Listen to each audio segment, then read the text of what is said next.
Pasabog na balita. Yumanig sa publiko ang ulat mula sa Amerika matapos tambangan si Congressman Zaldico na matagal nang iniugnay sa controversial na flood control scam. Ayon sa mga ulat, bigla na lamang pinaputukan ang sasakyan ni Co habang bumibiyahe dahilan para muling umalingaw-ngaw ang isyu ng katiwalian at ang sinasabing koneksyon nito sa malalaking proyekto ng gobyerno. Habang patuloy ang investigasyon sa insidente, lumalabas naman ang matinding spekulasyon.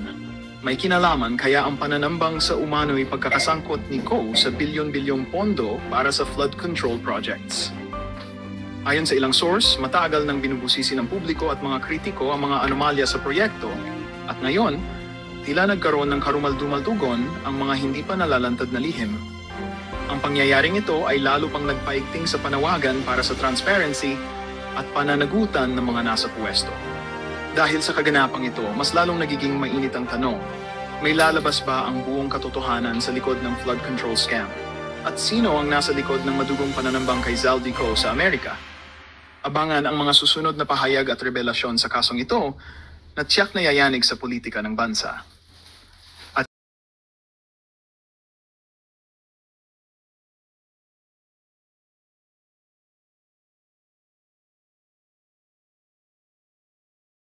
Ano bang gagawin natin dito? Magandang umaga po sa inyong lahat. Tinatanggap ko po na ako po ay hindi nakasagot sa maraming tanong mga nakakaraang huling araw upang maproteksyonan ang institusyon na aking minahal sa loob ng 30 taon. Subalit nitong mga nakang araw, ako po ay nakapag-isip-isip na tumulong na lamang po sa investigasyon na to para po sa bayan. Narito po ako sa harapan nyo ngayon upang tumulong ng buong puso abot ng aking makakaya upang makapagbigay linaw sa katanungan sa investigasyong ito. Naintindihan ko po na hindi lang mainit ang isyong aking kinakaharap sa kasalukuyan. Mararamin po ang galit sa aming mga kasama sa DPWH dahil sa mga nabanggit na mga sinasabing katiwala sa aming ahensya. Hindi ko na po titingnan to. Ito po ay galing sa puso ko. Nangangamba po kasi ako sa seguridad ng pamilya ko. Ito pong aking salaysay ay marami pong mga tao na mababanggit at ako po ay humingi ng tawad sa mga tao na to, pero kailangan ko pong sabihin yung katotohanan. Nihiling ko lang po sa ating buting chairman, sa ating Secretary Justice po, na maproteksyonan po yung pamilya ko. Medyo napakabigat po ng mga babanggitin ko rito. At ito po ay malalaman po natin ngayong umaga. At ako po ay in good faith sa lahat po ng mga senador nandito, sa ating sekretary at sa mga nandito po lahat. Simulan ko na po ang aking pinandang salaysay, Your Honor.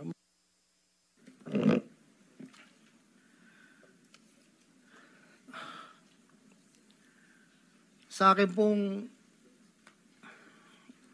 pong boss, na nabanggit po nung nakarang hearing ng aming kasama,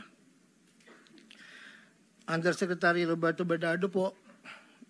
Una ko pong nakilala si Yusek Bernardo taong 1997. Kami po ay magkasama sa Los Baños po. Hanggang dumating po ang panahon na ako po ay na-appoint na District Engineer sa Bulacan. Sa taong 2022, nagsimula pong magbaba ng pondo sa akin si Yusek Bernardo. Nandito po ang detalye kung ilan po at magkano. Ito po, ang unang taon po, 2022 ay 350 million po.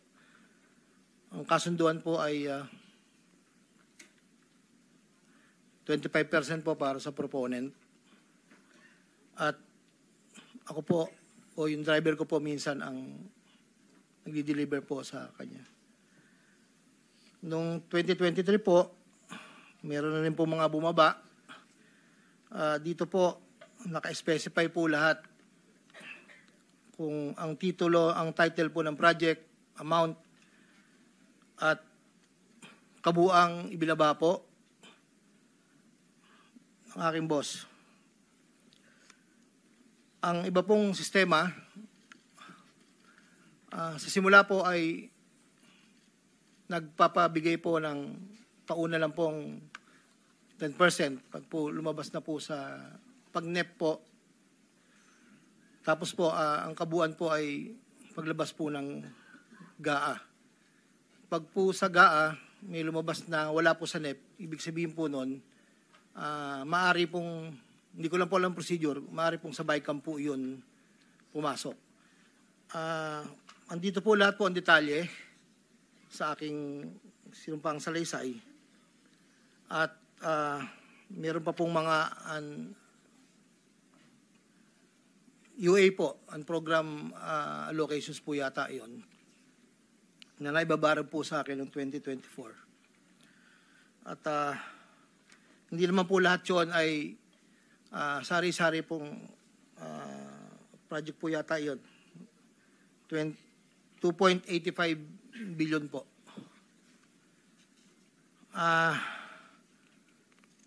Yung pong sa 2024 na UA, bukod po yung meron pong BICAM and NEP. Nandito po lahat po ang detalye. Ito lang po kasi yung record na nakuha ko po sa sariling file ko po. At yun po ay meron pong portion doon na merong 30%, meron pong 25%. Depende po sa proyekto. Ang huli po ay itong 2025. Mayroong halagang 2.55 billion po. 1.65 sa NEP at 900 million sa GAA. At ganoon din po ang sinabi niya sa akin sa proponent po. Doon po sa sinasabi na meron daw pong ang ating Senator Jinggoy Estrada na di umano'y meron pong sa listahan na pinakita po noong nakarang hearing. Yun po, ako po ang nagpasa ng listing po kay Yusek Bernardo. At ang sabi niya po ay meron ka pa bang kailangan na worth 355, inalan daw po yung natitira. So ako po ay nagpasa ng listahan sa kanya. Ang pagkakabanggit lang po sa akin ay meron pang extra si SJE. So nung lumabas po yun, sa kanya ko rin po binigay. Pero wala po akong direct na komunikasyon kay Senator Estrada at wala rin po akong, hindi po ako ang nagdadala, wala po kaming, hindi ko po nakakaharap Senator Jinggoy po. Si Yusek Bernardo lang po ang kausap ko. Doon naman po sa nasabi nung nakarang hearing po about the 600 million kay Senator Joel po. Ang totoo po noon, yun po ay multipurpose building. Ang request niya po talaga. Dahil hindi naman po na ma-accommodate nung nire-report ko po sa kay Yusek na hindi po ma-accommodate yung request. Nagkaroon po ng idea, kaming dalawa po ni Yusek Bernardo na tapatan na lang kung sa kwentahan lang po na ang proponent ganito, parang daw po mapagbigyan. So, nagpasa po ako ng listahan without the knowledge of Senator Joel. So, lumabas po yung pondo, I think, UA po. So, hindi po alam ni Sen na yun po ang pinalit namin sa multipurpose building. Wala pong alam si Senator Joel. So, yung bilanggit po na mayroon pong 25%. Ako po at si Yusek Bernardo ang nag-usap na gano'n na lang ang gawin para daw po matapatan man lang yung 1.5 B na request po. Ah, inayos ko po lahat yun at dinala ko po sa tauhan lang po ni Senator Joel somewhere in Bukawi po. Ang sabi ko po sa kanya, baka pwede, pakibigyan mo lang to kay boss. Tulong ko to, kung ano man ang future na plano niya, yun po ay tulong ko. Pero hindi niya po alam na doon ko po kinuha sa flood control po. Ang pangapat po, taong 2021, nakilala ko po si Congressman Saldico. Sa pamamagitan din po ng numero po, binigay lang po sa akin ni Yusek Bernardo. Hindi ko lang po nilagay. Kasi po hindi naman po kasama siya nung kami nagkita sa Shangri-La, BGC. That was 2021 po. Ang unang usapan po namin ay susubukan pong makapagbaba ng pondo kung pwede po sa distrito ko. Taong 2022 po, unang bumaba po ay nagkakahalaga ng, tanda ko po, nandito po sa record, ay 519 po ang pagkakatanda ko po. After po noon, 2022, so yung 519 po, ang... Excuse me, Engineer. Para mas maliwanag, basahin mo na lang yung sinumpang salaysay mo para hindi ka naliligaw. Opo. Para wala na omit, wala na dadagdag, mag-stick ka doon sa sinasabi mong Yes po. sinumpang salaysay. Ito po. Simula mo na lang doon Saldi sa simula. Basahin mo na lang ng dahan-dahan. Noong Agosto o Setyembre 2021, nagkakilala kami ni Congressman Saldico. Hindi, simulan mo sa simula mo na, yung sa simula, nung gist ng yung salaysay. Yes Huwag po. na yung opening. Una kong nakilala si Undersecretary Roberto Bernardo. Nagkasama kami sa Laguna. Na-promote siya ng nag-promote siya hanggang undersecretary. Si Yusek Bernardo ang tumulong sa akin para may talaga ako bilang district engineer sa Bulacan First DO noong 2019, panahon ng secretary ng DPWH si Secretary Mark Villar. Nung panahon na yun, ang tanda ko po, Undersecretary for Operations sa Visayas, si Yusek Bernardo. Taong 2022, na magsimulang magbaba ng pondo sa aking DO, si Yusek Bernardo, ang kasunduan ay 25% para sa proponent. Ang proyekto ayon kay Yusek Bernardo, ang kabuuan ng mga proyektong naibaba ni Yusek Bernardo sa aking DO ay nagkakahalaga ng 350 million na sumusunod. Nandito po. Noong 2023, ang kabuuan ng mga proyekto na ibaba ni Yusek Bernardo sa aking DO ay halagang 710 million. Mula sa halagang ito, 450 million ang pumasok sa NEP, 260 naman po ang sa GAA. Ang para sa proponent, 25% po, at may advance ito na 5 to 15 na kalimitang hinihingi ni Yusek Bernardo kapag ganap na ang NEP base sa pagdinig sa Kamera del Representante. Samantala, ang pondong na BICAM ay may advance payment na 5 to 10 na kalimitang hinihingi matapos ang deliberasyon ng BICAM at ang balansa ay babayaran pagbuo paglabas ng GAA. Ang detalye ng mga proyekto ay nandito po. Noong taong 2024, may kabuuang pondo na 3.3 billion, 150 sa NEP, 300 million sa GAA, 2.85 sa UA. Nang naipababa ni Yusek Bernardo sa aking DO, muling nagpatuloy ang 25% na bayad sa proponent ng mga proyekting ito na binibigay ko kay Yusek Bernardo. Tulad ng 2023, ang usapan ay mayroon ding advance payment, depende na lamang kung ito NEP o GAA. Kaya limitang inutusan ko ang aking driver na dalhin ang proponent kay Yusek Bernardo, minsan po sa parking ng Diamond Hotel. Ang detalye ng NEP 2024 ay may andito po nakasulat po. Ayon kay Yusek Bernardo, ang GAA insertions ng 2024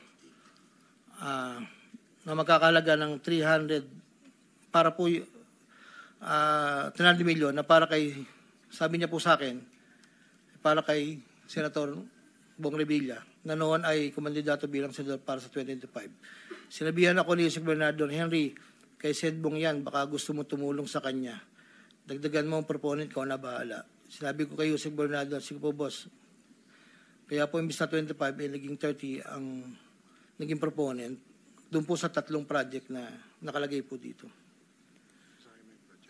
Ang project po ay construction of flood control structure along Angat River, Sipat Section Plaridel, construction of flood control structure along Angat River, Lumang Bayan, construction of flood control structure along Giginto River, Mali Section, Giginto. Ang total po ay 300 million po. Yun po ay ayon kay Yusek Bernardo. Never ko pong nakakausap si Senator Bong Revilla. Never po. Makikita sa listahan ng mga proyektong galing sa U8 2024 na hindi lamang flood control ang mga proyekto, subalit ang proponent ay naglalaro sa 25 hanggang 30%. Noong taong 2025 ay may kabuuang halaga na 2.55 billion ang naipababa ni Yusek Bernardo sa aking DO. Tulad ng mga nakaraang taon, ang proponent ay natiling 25% sa kabuuang halaga ng pondo na naibaba ni Yusek Bernardo sa aking DO. Ang detalye ng proyekto ay nandito po. Marami po ito.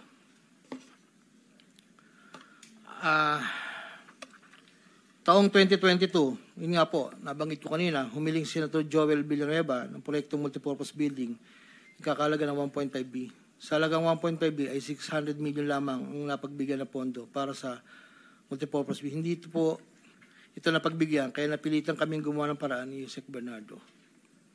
Hindi humingi ng partikular na proyekto o porsyento si Senator Joel, pero inutos ni Yusek Bernardo na bigyan na lamang ng proyekto na may katumbas na 150 million na proponent.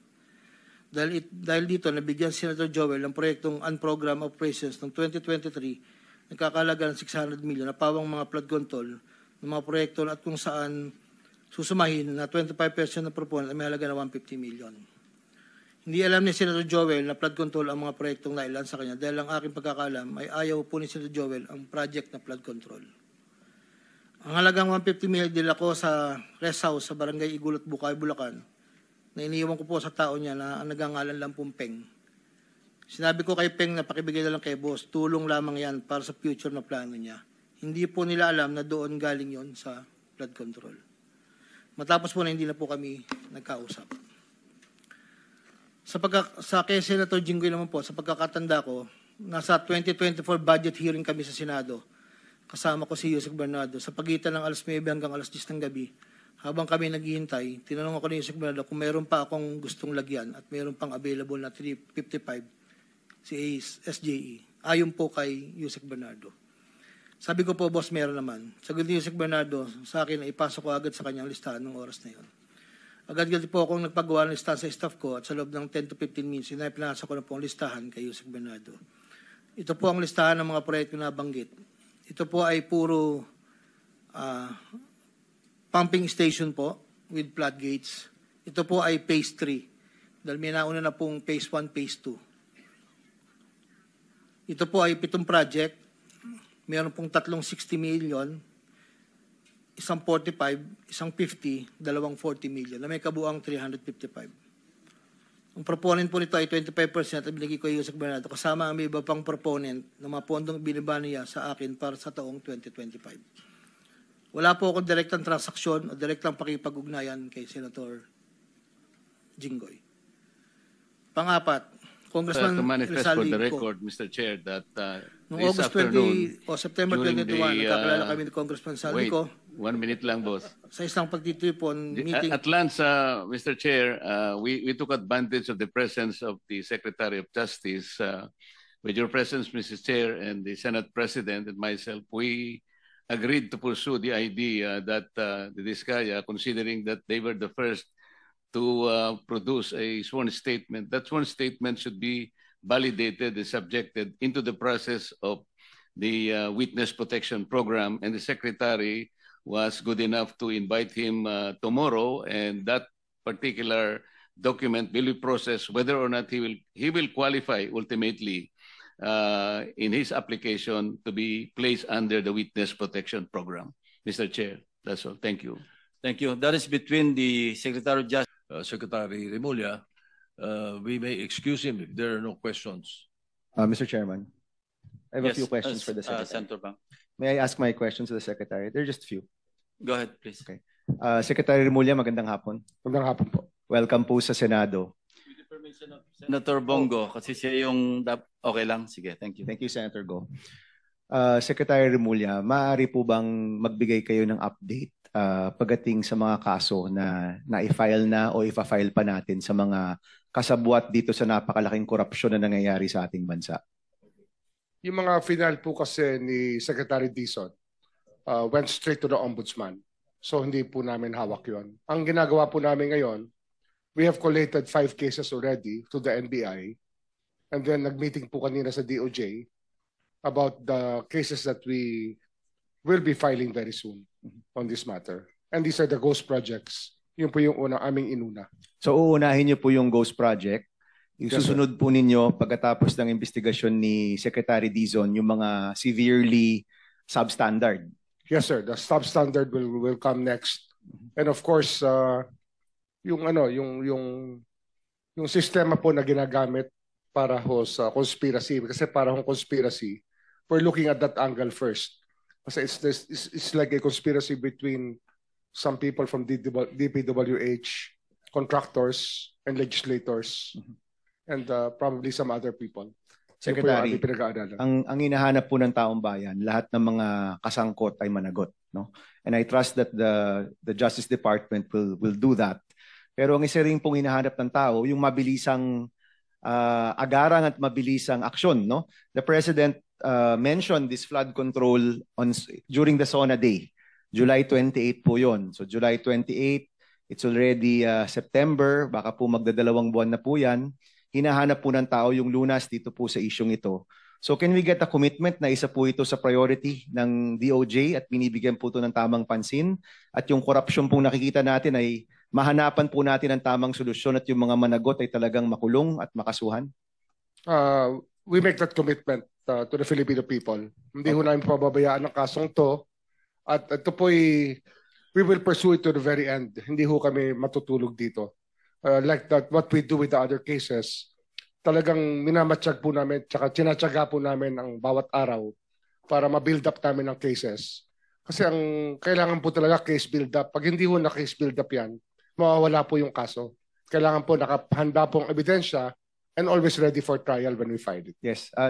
Chairman, last 2 questions. Unang-una, may timeline ho ba kayo? May internal timeline po ba kayo ng pag-file ng mga kaso sa mga nasangkot po dito? At pangalawa, ano po yung inyong working relationship with the ICI?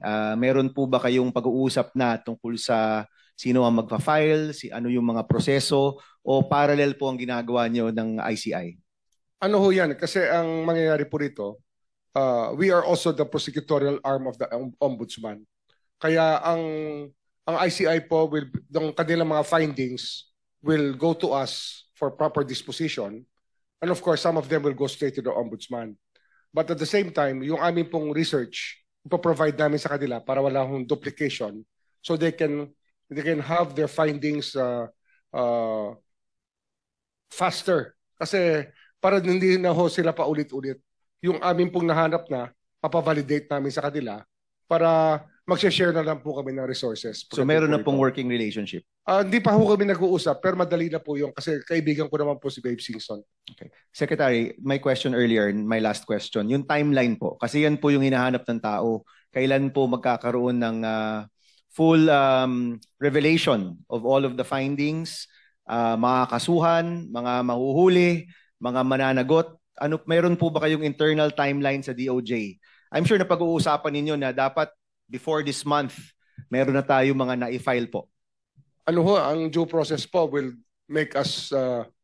give us the earliest window at 40 days to 60 days. From now? Yes, sir. Yes, sir. 40 days from now? That's due process, sir. Kasi magsasend tayo sa PINA, tapos magbibigay po sila ng affidavits. Okay. So, yun po yung pinakamabilis, kumbaga. 40 would be the fastest. And at 60 would be safe. And Secretary, so thank you for that, Secretary. Pero siguro po mungkahi ko at palagay ko po ito rin mungkahi ng mga kasama ko, sana po sa mabilisang panahon talagang makita ho natin na may nakasuhan na lahat ng mga nasangkot po dito, hindi lang po iilan. Salamat po. Thank you, Senator Bang. So the Secretary of Justice is excused. Maraming salamat po. Mr. Chair, Yes, Mr. Senator Chair. Marcoleta. just to manifest for the record, Mr. Chair, that this afternoon, during the wait, 1 minute lang, boss.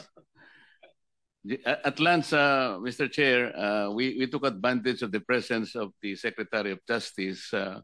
With your presence, Mrs. Chair, and the Senate President and myself, we agreed to pursue the idea that the Diskaya, considering that they were the first to produce a sworn statement, that sworn statement should be validated and subjected into the process of the Witness Protection Program, and the Secretary was good enough to invite him tomorrow, and that particular document will be processed